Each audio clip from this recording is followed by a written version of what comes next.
Hey everyone, I'm Anna Morgan, your Career BFF, and I'm so excited for today's episode with one of my new BFFs, Emily Brooks. She and I met at RecFest last year and have continued our conversations and wanted to do some other collaborations together. But today, she gets to share the stage with me. We get to learn about her journey in talent acquisition, which is a very unique spin and something that I feel as TA leaders that I have not experienced so much throughout my career, even as a generalist, starting in call center, office support positions.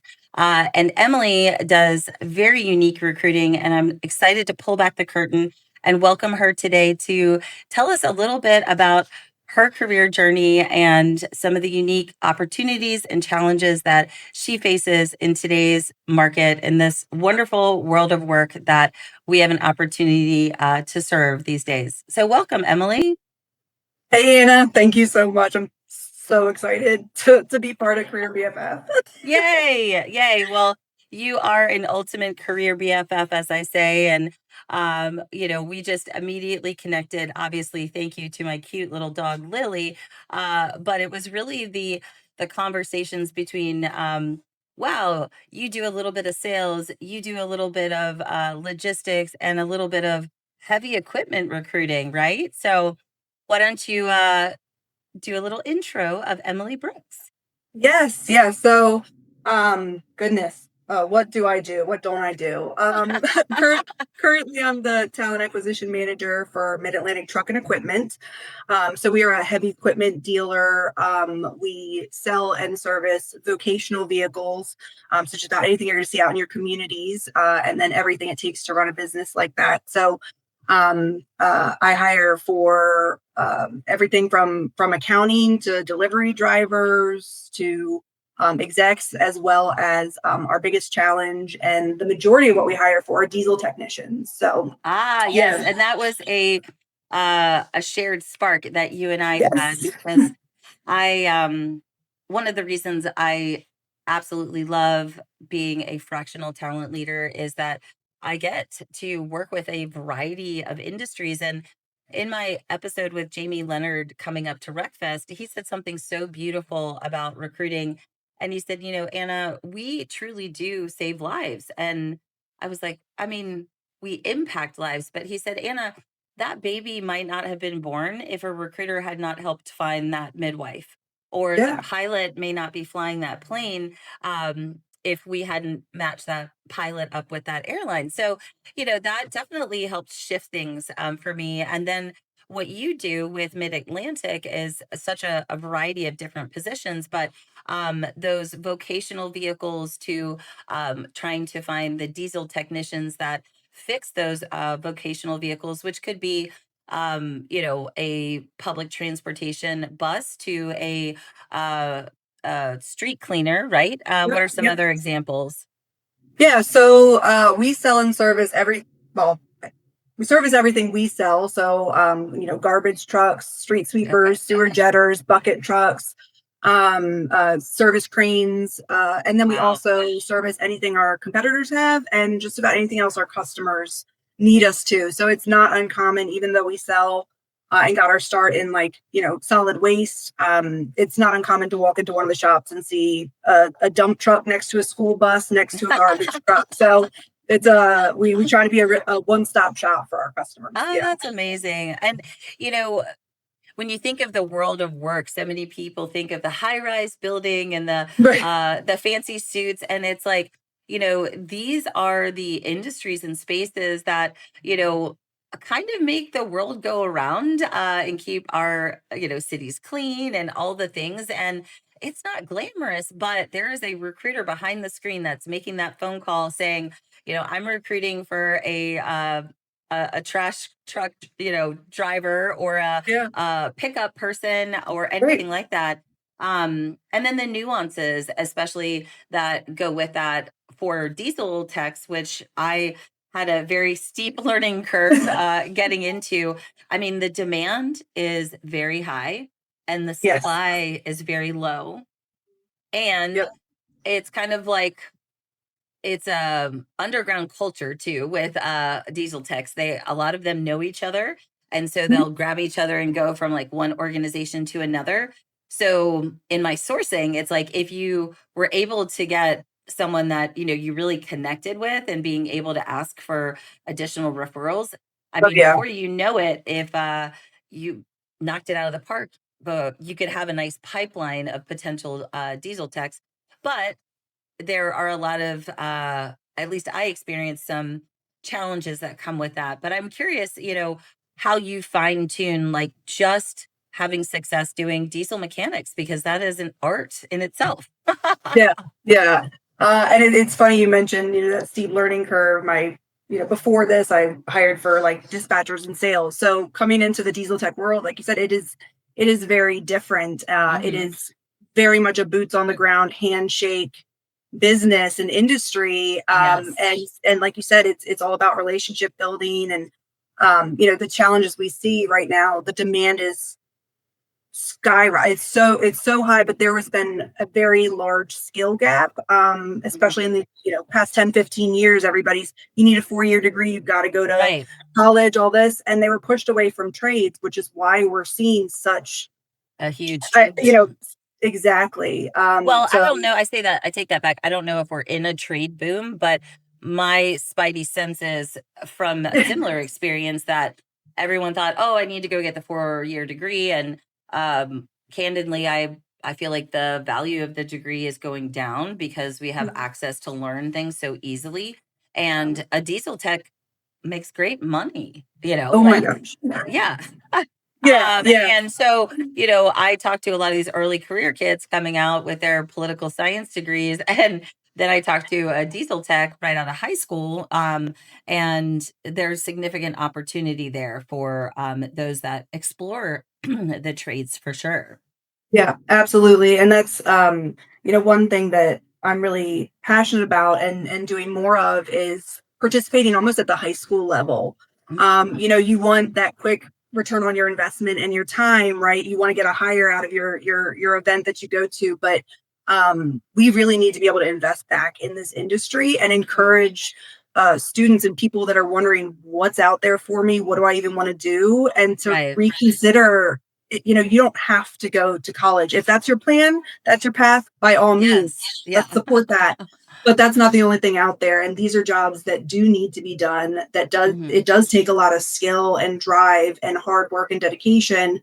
But yeah, it's we've got to get people back interested Do and you feel like with the large amount of layoffs that we've had kind of in that middle manager level at corporate, that we might see some of those folks reskilling to be able to compete for trade jobs?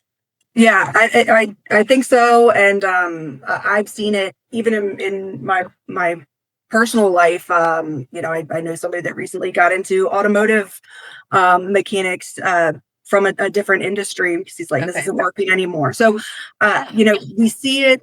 There's a lot of programs out there, different trade schools that also do like, kind of like upskilling and things like that. Hmm. So we do see it, but um, again, a lot of that's also it's going to age out. We need to Hmm. continue to get that Well, interest at that early up level.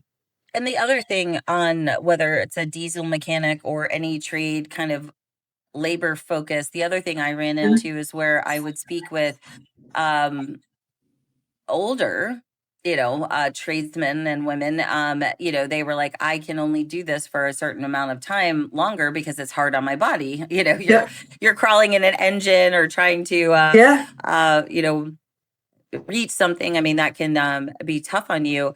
I I think it's a great conversation because again, I think the majority of us grow up, kind of thinking this is the way my parents did work. This is, what I see out there as a possible opportunity. Are you seeing more organizations willing to, invest in a certification or a training so that, they can say like, we're truly invested in you. And once we, help you get the certification, you'll stay with us for a period of time. Is anyone considering, yeah. kind of some creative solutions like that? For sure. Yeah. Investing in your team in any position is important, especially with the technicians. We do a lot of technician focused benefits, but also with training. We've even launched a program where we're partnering to get some of our technicians their CDL, um, uh, you know, vendor Yes, training, that was things one like that. question. Oh yeah. Yep. Yeah. It was really hard for us to find CDL drivers that wanted to also participate in some of the installs for like our compactor department. Um, Hmm. somebody who goes for their CDL, they want to drive, right? Try. They don't want They don't, to. they don't want So to ours was install. like 20% of the role, and so we decided, well, look, this is a great opportunity to give some of our team members a chance to kind of upskill and add to their skill set. So we've And done that's that, like and cross then training too, in a way. oh So yeah. like if you have uh some people being out, then they're able to help, fill that role, which is smart. For sure. Yeah. And then, of course, just, technician training. We've put a lot into some of those programs. And we're continuing to do that again, planning for this year as well to make sure we're Mhm. doing that. And then also, like I said, technician focused benefits. You've got to give back to your techs and make sure that they have the tools that they need. We do like a So with tool that, allowance, boot allowance, all that kind of yeah, stuff. let's unpack that a little bit more. What does that look like? What do they prioritize? What is important to them? Yeah. You said something about boots. Yeah, yeah. So yeah, we for our technicians, we do a quarterly tool allowance. So it's $250 every quarter, which my understanding is a pretty high allotment for tools. So we want to make sure they have everything that they need, but also boots. We buy all of our technicians a new pair of boots every year to make sure that they've got comfortable and safe footwear. We also do company paid life That's insurance, nice. company paid short and long term disability. We don't want any of our techs having to decide if they want to put in for short term disability or not, and put them at Mhm. risk. It is a safety sensitive position, and things do happen. So, Uh-huh. so there's a lot that and we're constantly trying to think of like what other ways can we, it's like a not just an employer value proposition. It's technician Sure. value. So yeah. Yeah. Yeah. Absolutely. And then how many diesel techs are you hoping to hire a year with your company now? Yeah, I would say probably 50 to 60 diesel techs a year. So it's pretty Hmm. pretty high volume. Pretty intense. We're growing and constantly expanding. A lot of what I hire is for growth, which Hmm. I love. As a recruiter is Yay. really nice. But Yeah. it says a lot about the teams that are out there with our customers and Sure. we're looking for Yeah. those right people. But That's yeah, awesome. definitely So a I found challenge. also, contacting different the trade schools. There are actually a lot of diesel tech groups on Facebook that I became a part of, and Yeah. as I transitioned out of that role, I was like, I probably don't still need to be a part of that, but I'm always like, you never know how you might, you know, need to build community and reach out to people. What are some other like innovative places that you've been able to tap into some great talent for these roles? Yeah, so and that's part of the challenge too. Like I said, it's a boots on the ground type of environment. A Hmm. lot of these technicians, they don't even have resumes because they don't need them. They can walk into Oh the shop gosh, next no. door and just get Yeah, a so sourcing on Indeed or LinkedIn, that's not necessarily where they're at. where they're hanging out. Yeah. Yeah, so we've done a lot with, like you said, technicians bring good technicians. So Yes. a lot Good with our referral referral program. program, great referral program. We recently hired somebody and he referred someone to apply before he even started. So we're gonna give That's a him good that, sign. right? We're gonna give him that. But between that and then really, and actually at RecFest, you talked a lot about building trust with the hiring managers. I think that goes both ways. It's really important for us to be able to trust our hiring managers and making sure that they're our boots on the ground, Hmm. being able to network for us, Hmm. point people in the right direction for us. We've also worked with different advertising partners that target Good. specific diesel techs because Hmm. you can just We throw things out there, but transitioned. that's not going to necessarily hit the right people. So, We when I was transitioning out of the bus company that I worked with after I'd placed like gosh, what was it? I started in, it was insane. Between like December and April, I think I filled like 45 to 60 positions. And Yeah, anyway, they were still going. And so they were doing a big billboard blitz, which absolutely makes sense. If they're driving, they're going to for see, driving. Yeah. I don't know if it was as cool as like the Bucky's billboard signs that I look when I drive, but um, stuff like that. But then I would also think in other roles that I've recruited that are, similar construction, manufacturing, logistics focused.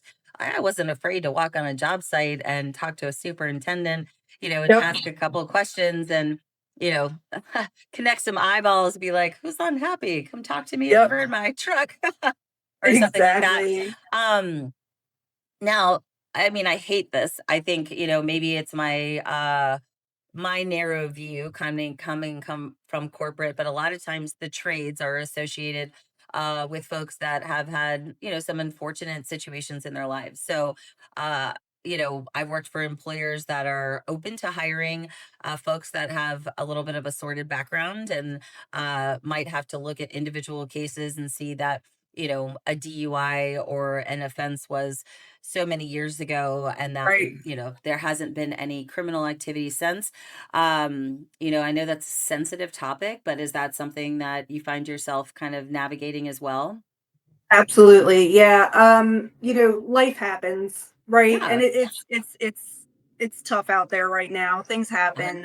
Hmm. We are adamant and we try to be very understanding. Some people share things right up front in the interview process, and we want to make sure that everybody understands. Look, if there's something on your back, that it's a case by case basis. We have Okay. to take things into consideration.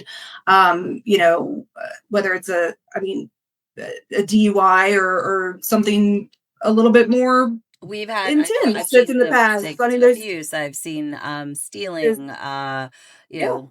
smorgasbord of things. But Yeah, uh we've hired technicians that got their training in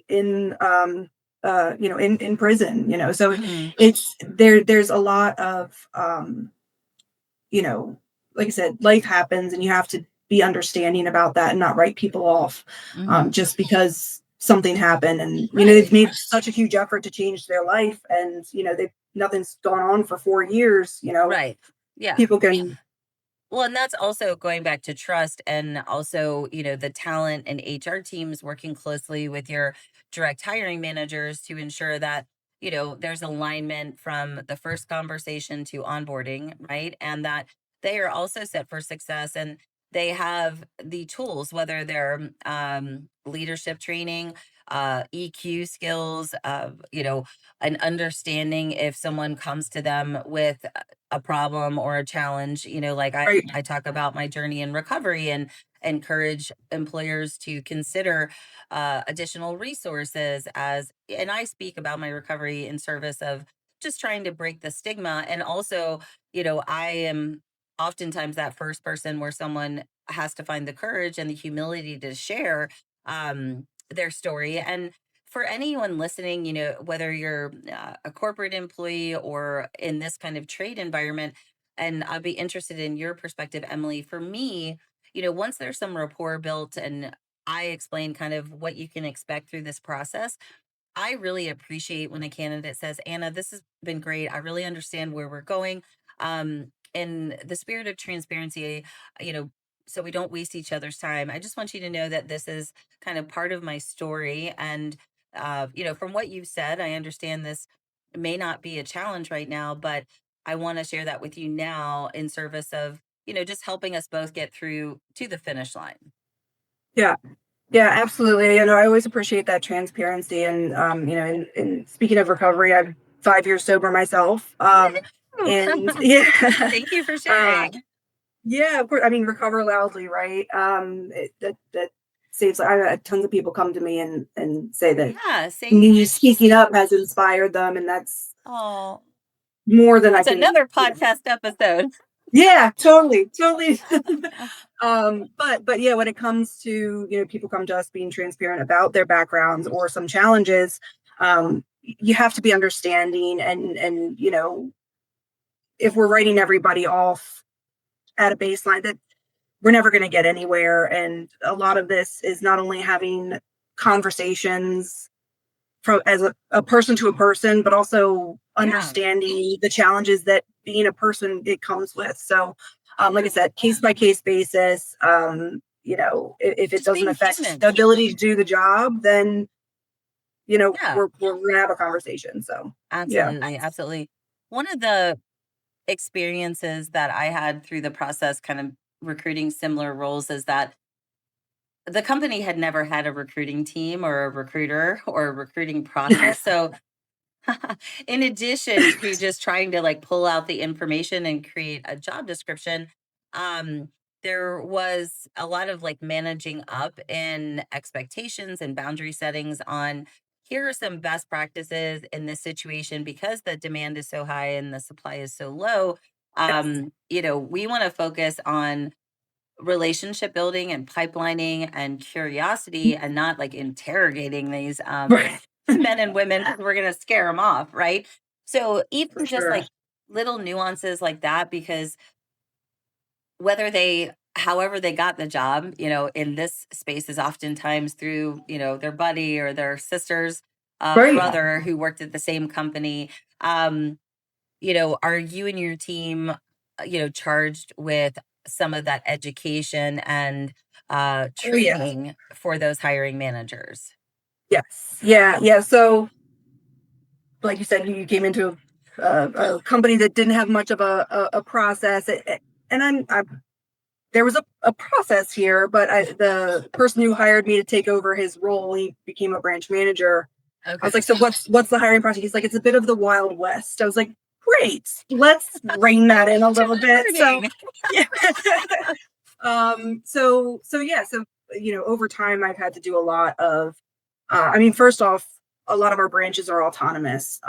So there's a lot of differences between the branches, a lot of different personalities and challenges that each one of them face. So coming in and truly listening to Hmm. understand and figuring out those challenges, and then also being able to educate the customer. My hiring managers are my customers, so Oh explaining the yeah. landscape, Yeah. the market, the challenges that we're facing. Transparency has been so important, and getting them to understand. I think at one point they, the the idea was to source 65% of the time online, and it took a little while to say, okay, but they're not there. So where are they? How can we get in front of them? Right. What are some more creative ways we can do that? And Hmm. sometimes it takes time. It takes, you know sometimes you got to try it their way to show them where we're at. But um Well, yeah, I think also, like, educating the I like. customers, hiring managers, and yeah, everybody involved. So Yeah. One of the things that you said earlier that I think a lot of organizations sometimes miss is that everyone who works there is part of recruiting, is a part of employer branding. And oftentimes, little things that I would suggest to hiring managers where, just optimizing their LinkedIn profile, maybe this is not Mhm. relevant for drivers, but Right. making sure they had their contact card on their phone completely filled out. So if they met someone in the field, they could easily share it and get a hold of someone. Yep. Just different ways that they could be potentially funneling in talent or sparking conversations that can convert into opportunities. um For sure. One of the other interesting aspect. Go ahead. Oh yeah. Oh, sorry, Well, I I was. was just going to say, that's okay. One of the things that I've also done, recently, one, you've talked about pipeline and how important that is. Having the right system to be able to do that effectively is important. So, we recently did There's implement a new, plenty to yes, choose from at the. many, yes, yes. But we implemented a new system, and with that, it kept getting requests to, like, we need just to have positions open all the time so people can apply whenever, even if it's like the evergreen recs. It's not always a good look, right? So one of the things Mhm. that I came up with is basically an evergreen rec for a talent community where whether we're hired or not, people can put in their information. So I mean, the managers were so excited about that because sometimes they don't know how to get the information or where they can put it, how we can capture it, and what we're going to do with it. So to have just somewhere that they can hey, here's a QR code. They all have it at their branch. They can scan it and put in, Hmm. what they're interested in, what branch. And then we do call them when something opens up. That's part of it too. You Yes. can't just Yeah. put them in a bucket and act like you're going to reach out. You've got to be able to use it. So, Right. And you yeah, have to know, it's like reading the room. You have to know your audience. And while we used to get a lot of pushback on technology for diesel techs and kind of trades folks, they all have a cell phone. So they can it's put just the got to time be in, ease of use. Yeah, ease of ease of use. use. You've Right. got to make it convenient and quick for them. It's got to be mobile Yes. friendly. Hmm. Um, our application really doesn't have a whole lot of information required. And we have a when in doubt, reach out rule. Right now we do require a resume, but that doesn't mean it necessarily has to be up to date. So we do call. Uh, you got to find out. You Yeah, got because to have they a also want to talk conversation. on the phone. Yeah, Yeah, absolutely. And there oftentimes I would assume the majority of your demographics of diesel drivers are either older millennials to boomers at this moment. Like I have not seen a ton of Gen Alpha talking yeah, about the trades, but it's making some noise as a potential something that I have a friend Daniel Lafarge. Remind me, I should introduce you to her because she's doing kind of like yeah. a pilot where it's like dirty jobs for Gen Alpha type of thing. Oh So yeah, I'll make that please. intro for you. um but yeah, yeah, you have to make it easy and simple, and always be thinking about, where am I going to be able to find these people, and how is our story like resonating with them. I want to rewind just a little bit because I noticed your early career, you and I also share kind of that similar background of working in hospitality and bartending, and then we both don't drink, which is even Right. funnier. It's like, There's oh, a pattern here. No. so I always say, like, when I have such a soft spot for hospitality folks, because I strongly believe everyone should have to have a restaurant job at some point in their life, because it teaches you so much about sales and multitasking and teamwork and upselling and just being able to think, 10 steps ahead. Yeah. And I feel like it gave me so much confidence, and I just loved it. And it's where I met my husband. And, then we converted into, more business focused roles. But tell me about that transition. How did you get from Yeah. being a bartender to a five-star restaurant general manager, then Right. into recruiting? Yeah. I tell you, that was a journey, right? So I honestly, I'll take it even back a little bit further. I got into the restaurant industry. I mean, some of my first jobs, but wanted to go to college, and life had different plans for me. I was Mm, a young single mom, and it just wasn't working. So I just dove into what I loved and what I knew, which was the restaurant industry, and I was able to mhm. find such a passion for that through different types of restaurants that I worked in, whether it was fine dining or a dock bar. Yeah. And I still love it. I haven't You're bartended not or even waited tables in triple a income. little I'm still while, but getting a, yeah. yeah, I mean, you can always count on that. Right. But the skills that I learned from that, I had no idea how they could transfer or what I could do with that, because that was at the Yes. time when everybody's saying it, you know, life changed. I had two kids, and I'm like, I Yeah. want to be home in the evenings. I can't work till 4 a.m. every day. So, that starts shifting, but it's like college was still not in my cards. So what am I going to be able to do? Luckily, it was called Choptank Transport. It was a third party logistics broker here locally, and they had an amazing training program, and they hired Oh, entry level sales and dispatch. okay.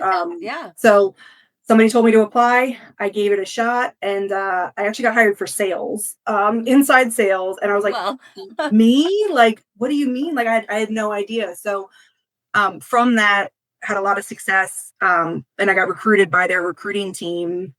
And here I am, the rest 6 is years history. later. But part of the thing is, especially when I was, getting into recruiting, even that I couldn't have seen myself doing. I had no idea that that was even like a Hmm.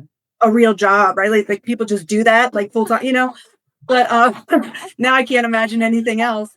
Um, but those transferable skills that you were talking about, the multitasking, Yes. upselling, a conflict resolution, being able to adapt every single Yeah. How table, to once a deal with different people. experience, and Yeah. you know, those skills I've taken with me, and even when I was recruiting and people would apply and they're like, oh well, I wait tables, but I didn't put it on my resume, or oh, I'm just a server, and I was like, please don't You're ever so say much I'm just more. a server. You have all of these skills, and I would just list it, and they're like, wow, yeah, I guess I do. I'm like, yes, please, like believe in Yes. yourself, take it, run, like you have so Yeah. much potential, and that really that foundation, my restaurant foundation, that is what has made me so successful with Love it. recruiting, and in my sales career. So Yeah. yeah, 100%. that I was, would say me too.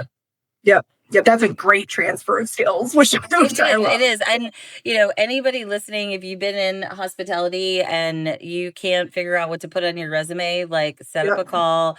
I'm sure please. Emily would be willing to help too. I can certainly pull that out of you in 30 Yeah, minutes and get you on your way and own it, I mean, yeah, where recruiters oftentimes have been known as, like, order takers, and now they're saying, like, AI is gonna take all our jobs. It's like, no, no, it's not, because the way that we're able to build community and build relationships and the skills that we've built over our time doing this is you know multifaceted, right? And so many of us are multidimensional with so many different skills. I mean, I can recruit 100 call center people to executives to a canola breeder if I have to do that. diesel tax, yeah. Diesel text, right?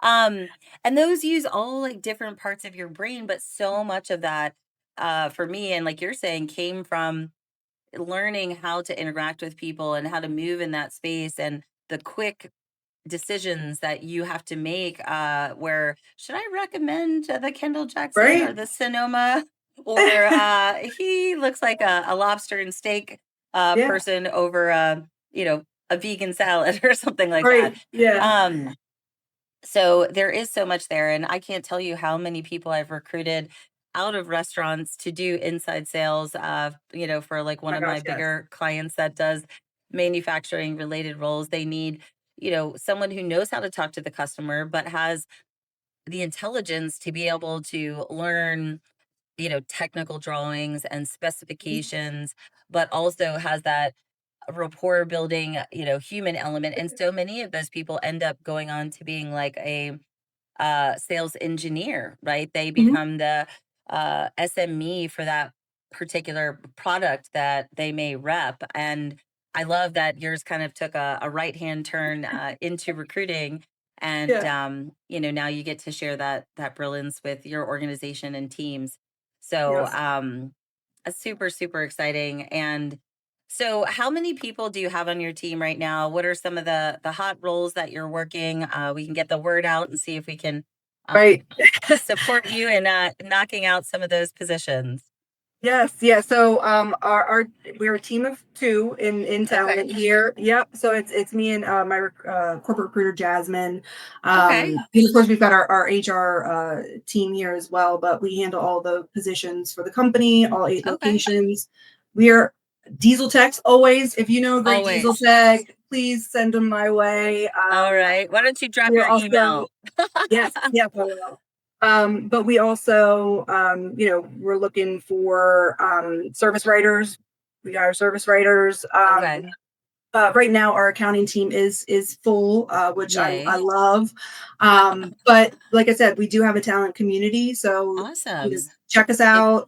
If there's something that something I've said that speaks to you about our company, please join our talent community. We do reach out, and you can tell us awesome. what types of roles you're open to. Amazing, amazing.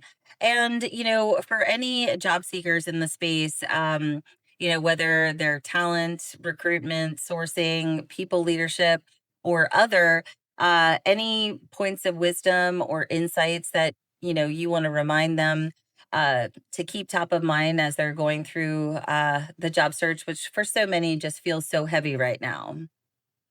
Yeah, it yeah, it does. It is heavy. I mean, that's the reality of it. Yeah. It's stuff out there. I would say, really don't it's hard when you're continuing to get either rejected or not finding that right role, but you've got to keep believing in yourself and lean on your strengths, and continue to put those forward. That was one thing, that imposter syndrome was such a big issue for me. Even in sales, I had a sales manager to put a sticky note on my monitor, and I still have it at home, and it says, believe in yourself the way that I believe in you. When you do that, you'll be a force. And I think sometimes in this market, and just in life now, Yes. you lose sight of believing in yourself. And I tell Mhm. you, everybody has skills that they can bring to the table. Sometimes it's just hard to find the right company that will help you find your seat. Yeah, absolutely. And just remember, I mean, again, not all recruiters are created equally, but 99.95% of us truly do this and, see the human on the other side of the desk and on the Mhm. phone and want people to be successful. And that's so important. And, imposter syndrome, confidence, the courage to share our stories is Great. something that so many people battle, and I'm not immune to that as well. And I've been lucky enough to have people like you in my community who have said nice things, that you appreciate my authenticity and kind of my vulnerability. But it also, what has helped push me through those moments is, as you said it, like borrowing the belief in others that I can do this, or that I'm Yeah. meant to do this. And, I was reflecting this morning in the 45 minutes I had as I was getting ready, and like, wow, we did a lot over these last 3 days in Nashville. And I can't help but like think about all the things I didn't do well on stage, or all the things that I wanted to do in the shared housing place that I hosted, or that I missed these couple things at the zoo event. But it's all about, just taking, for me, like messy, imperfect action, and then trusting that the lessons will teach me what I need to know moving forward. And then just having that community and being able to borrow that belief that I will find a job, I will find that placement, I will, be able to accomplish the rest of my goals for 2025. So, I love that you said that. And I want to see you on stage sharing a little bit more of your story and the important, work that you do. And hopefully you'll join us in Atlanta for Evolve maybe this year. Wonderful. Yes. Yeah. And I, like you said, just before this, I messaged my recruiter. I was like, "Oh, well, here goes nothing." I was like, I'm a little nervous, and she was like, "Don't even." She was like, "You are amazing." And I'm like, I just needed that. I was like, "Thank you so much." Like, Yeah. but Well, and sometimes you then just it's like need somebody to tell you, also like, pull that receiving it. energy.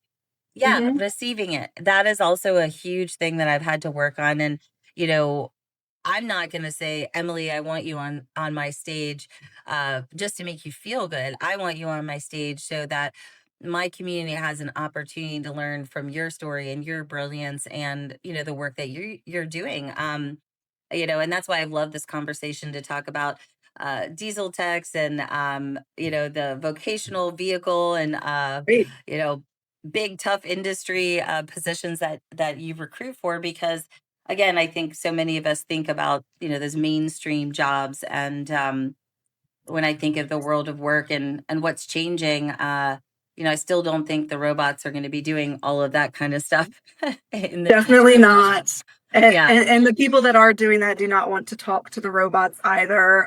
I had a I had a phone interview this morning, and that was another conversation that I just really needed. And it was with an experienced diesel tech, and somehow we got on the topic of just AI. applying to positions, and then Oh, also AI and these like weird calls that he gets from oh, random. And I was like, he's like, you were a person. He's like, it was so refreshing to just have this conversation. Like, so I was like, this is just what I need this morning. I was like, thank you so much. Like, it's because it is, you have to have a conversation. There's, hmm you know, no matter what position you're in, you don't want to talk to a robot. You don't. You want to talk to a person. And how can you buy into a culture and a company and get excited about it if you can't even talk to a person? They can't even take the I time to know. have a conversation. So Right. I that mean, call did go a little over. I think it was like a 45-minute, but we were just like chatting. You got to build that but relationship. likely if you can't place that person today, that they are going to be kind of a high priority person for you, I would bet, when you Yes. have that, or they'll be a great gate opener or referral source, Yeah. Um, Always give a you good experience no matter who you're talking to or, Well, and then they what the teach you opening so is. much about what they do too, because I'm like, what exactly does a diesel tech do? But Oh, yeah. um, the other question I had, oh, now it went boop a doop out the left side of my brain.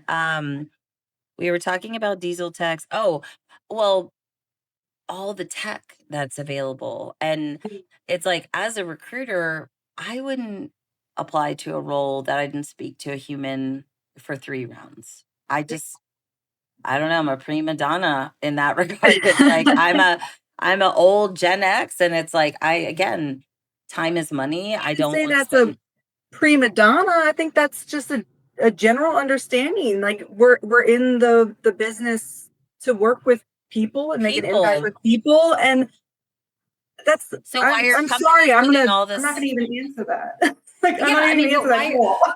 why are all these companies investing a ton of money in this, and they're potentially just diluting their employer brand and trust? That's the other thing. I mean, I called Amex the other day because I lost my Amex as I was on my way to Oh no. Nashville. And you're like, lost card. And they're like, put in your 16-digit number. And I'm like, oh my gosh, I'm going to drive my car. Oh. And No, no. finally, I get through to the woman, and I'm literally in tears, because I'm hosting all this stuff. I wanted to make sure I had in case I needed it, a good credit card, and weeping, telling this lady like how much I hate their automated attendant. Same with Amazon. I've tried to call that bot before. And so there's going to be, you can say I knew Anna when she forecasted or predicted this. There's going to be a tipping point, just like where we hire so many recruiters and let them all go. People are going to not trust this, AI in the way. And then there's going to be this onslaught of hiring humans again. Yep, It's yep. just my spidey sense, because they're going to realize that human to human, heart to heart, the relationship is Can't always going automate to see that. better engagement, longer loyalty. And sometimes it's okay that the old ways still work in the new age. Yeah. Yeah, especially in a world like, I mean, AI, it's artificial intelligence, but we want to be authentic. You those two are they're not the same. So, Mm, being able to have conversations and show people up front that you're going to invest in them and give them the time, that's how you speak to your well, I mean, unless your company is so yes, hands off and so tech, maybe that's the way. they But will attract that. for the roles that I hire for our company culture, for what I just genuinely believe in and what Yeah, I'm passionate about, we're going to have the conversation. We're not going to judge you based on a piece of paper. We're going to give you a call. We're going to right. talk about it. If this isn't the fit for you now, maybe down the road, but you're not going to get anywhere in a lot of industries without having those conversations and making those connections, and that's what goes a long way. And we do hear it all the time. And Yeah, this yeah. morning was no exception. So that was No, I love that. always And nice. I love seeing that, just like passion and fire in you, that, just as a signal that you're so aligned in the work that you're doing right now. And I think that's beautiful. And I know that probably shines through in your energy and your storytelling, working with your hiring managers and your candidates. They're truly, truly, lucky to have you in their corner, a true career BFF, as I would describe. So well, I could just talk forever I know. for the time today, and definitely follow Emily Brooks on LinkedIn. We will include links to your talent community, Okay. to your careers page as well. So our audience can see what roles you're recruiting for. And I hope you and your team will join us in Evolve in 26. And, I would say just thank you for sharing your story today. And if there's anything else that you'd like to share to take us out, the floor is yours, my friend.